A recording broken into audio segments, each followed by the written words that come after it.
My periodontal history is that I've lived overseas for the better part of my adult life, and often in third world countries where good dental care was not actually available to me.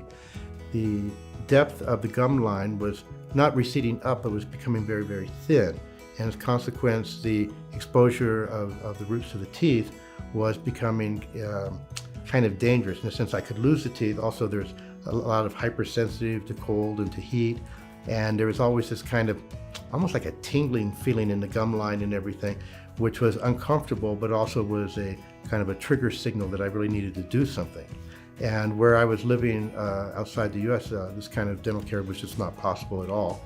Dr. Lopez very generously offered to do some dental work for me, but I'm a little bit phobic about going to the dentist office. Oral surgery to me is not a minor surgery because the way I feel about these things.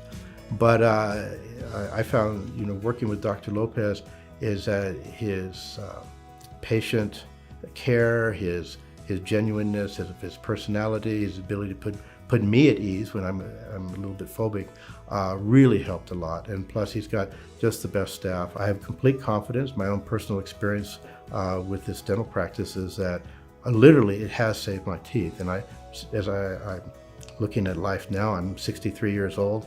Recent dental checkups, I have no work that needs to be done. The gum line's in good condition. All the teeth are relatively healthy for my age. And I would not be saying that if I hadn't had interventions from Dr. Lopez and his staff on my behalf, and actually him insisting that I do this work and him making it available for me when I was reticent because I'm a little bit not comfortable with the whole dental thing in general, or doctors or any of this kind of stuff, Great to have them as friends, but social situations is my preferred interaction level.